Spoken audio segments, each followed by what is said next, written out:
एक थी बुढ़िया, बेहद बूढ़ी 90 साल की। एक तो बेचारी को ठीक से दिखाई नहीं पड़ता था। ऊपर से उसकी मुर्गियाँ चराने वाली लड़की नौकरी छोड़कर भाग गई।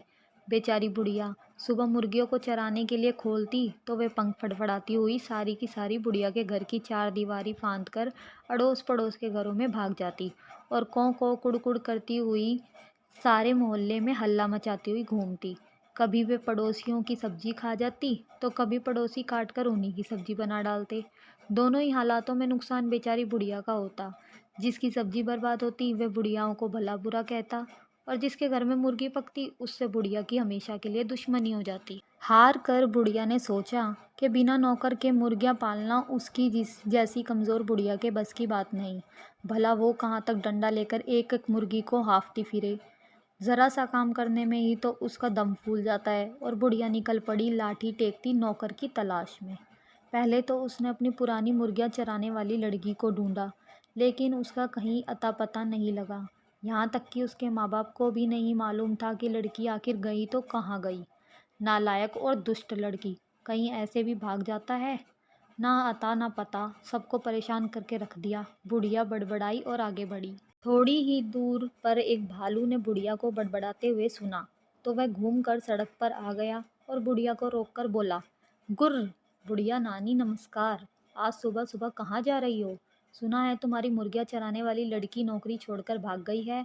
ना हो तो मुझसे ही नौकर रख लो, मैं खूब देखभाल करूँगा तुम्हारी मुर्गियों की। अरे हटो, तुम भी क्या क्या बात करते हो, बुढ़िया ने खिसिया कर उत्तर दिया।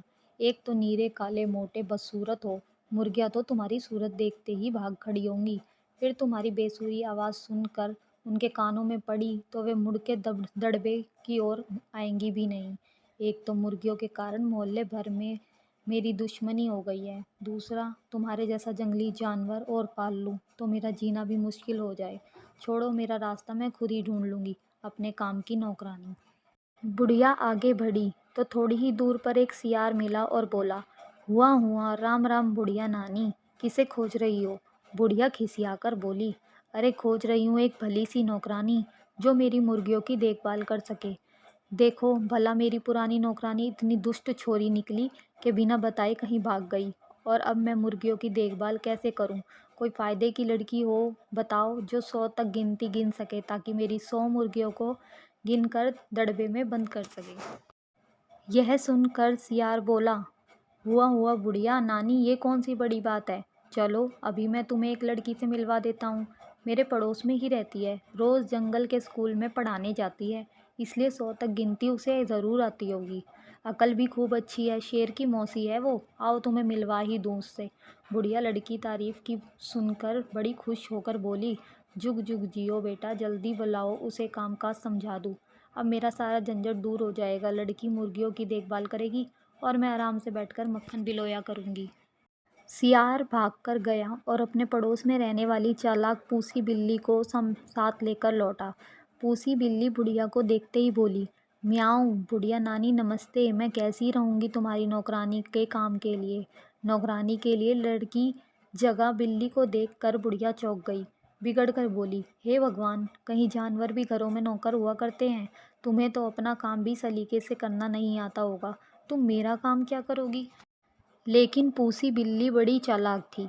आवाज़ को मीठी बनाकर मुस्कुराकर बोली, अरे बुढ़िया नानी, तुम तो बेकार ही परेशान होती हो। कोई खाना पकाने का काम तो है नहीं जो मैं ना कर सकूं। आखिर मुर्गियों की ही देखभाल करनी है ना, वो तो मैं खूब अच्छी तरह कर लेती हूँ। मेरी माँ ने तो खुद ही मुर्गियाँ पाल रखी हैं, पूरी 100 हैं, गिनकर मैं ही चराती हूँ, मैं ही गिनकर बंद करती हूँ। विश्वास ना हो तो मेरे घर चल कर देख लो। एक तो पूसी बिल्ली बड़ी अच्छी तरह बात कर रही थी और दूसरी बुढ़िया काफ़ी थक भी गई थी, इसलिए उसने ज़्यादा बहस नहीं की और पूसी बिल्ली को नौकरी पर रख लिया। पूसी बिल्ली ने पहले दिन मुर्गियों को दड़बे में से निकाला और खूब भाग दौड़ कर पड़ोस में जाने से रोका। बुढ़िया पूसी बिल्ली की इस भागदौड़ से संतुष्ट होकर घर के भीतर कहाँ आराम करने चली गई। कई दिनों से दौड़ते भागते बेचारी काफ़ी थक गई थी तो उसे नींद भी आ गई। इधर पूसी बिल्ली ने मौका देखते ही पहले ही दिन 6 मुर्गियों को मारा और चट कर गई। बुढ़िया जब शाम को जागी तो उसे पूसी की इस हरकत का कुछ भी ना पता लगा। एक तो उसे ठीक से दिखाई नहीं देता था और उसे 100 तक गिनती भी नहीं आती थी। फिर भला वह इतनी चालाक पूसी बिल्ली की शरारत कैसे जान पाती। अपनी मीठी मीठी बातों से बुढ़िया को खुश रखती और आराम से मुर्गियाँ चट कर जाती। पड़ोसियों से अब बुढ़िया की लड़ाई नहीं होती थी, क्योंकि मुर्गियाँ अब उनके हाथ में घुसकर शोरगुल नहीं करती थी।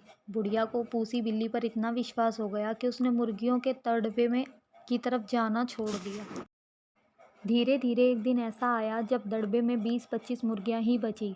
उसी समय बुढ़िया भी टहलती हुई उधर से आ निकली। इतनी कम मुर्गियां देखकर उसने पूसी बिल्ली से पूछा, क्यों री पूसी, बाकी मुर्गियों को तूने चरने के लिए कहाँ भेज दिया। पूसी बिल्ली ने झट से बात बनाई और कहा, कहाँ भेजूंगी बुढ़िया नानी, सब पहाड़ के ऊपर चली गई हैं। मैंने बहुत बुलाया लेकिन वे इतनी शरारती हैं कि वापस आती ही नहीं। ओफ ओफ, ये शरारती मुर्गियाँ। बुढ़िया की का बड़बड़ाना फिर शुरू हो गया। अभी जाकर देखती हूँ कि ये इतनी ढीठ कैसे हो गई हैं, पहाड़ के ऊपर खुले घूम रही हैं, कहीं कोई शेर या भेड़िया आ ले गया तो। ऊपर पहुंचकर बुढ़िया को मुर्गियां तो नहीं मिली, सिर्फ उनकी हड्डियां और पंखों का ढेर। बुढ़िया को समझते देर न लगी कि यह सारी करतूत पूसी बिल्ली की है। वो तेजी से नीचे घर की ओर लौटी। इधर पूसी बिल्ली ने सोचा कि बुढ़िया तो पहाड़ पर गई, अब वहाँ सिर पकड़कर रोएगी, जल्दी नहीं आएगी। तब तक क्यों ना मैं बची बचाई मुर्गियाँ भी चट कर लूँ। यह सोचकर उसने बाकी मुर्गियों को भी मार डाला। अभी वह बैठी उन्हें खा ही रही थी कि बुढ़िया वापस लौट आई। पूसी बिल्ली को मुर्गियों को खाते देख वह गुस्से से आग बबूला हो गई और उसने अपने पास पड़ी कोयलों की टोकरी उठाकर पूसी के सिर पर दे मारी। पूसी बिल्ली को चोट तो लगी ही, उसका चमकीला सफ़ेद रंग भी काला हो गया। उसकी बदसूरती को देखकर वह रोने लगी। आज भी लोग इस घटना को नहीं भूले हैं और रोती हुई काली बिल्ली को डंडा लेकर भागते हैं। चालाकी का उपयोग बुरे कामों में करने वालों को पूसी बिल्ली जैसा फल भोगना पड़ता है। दोस्तों, आपको हमारी कहानी कैसी लगी हमें कमेंट करके ज़रूर बताएं और हमारे चैनल को सब्सक्राइब करना ना भूलें।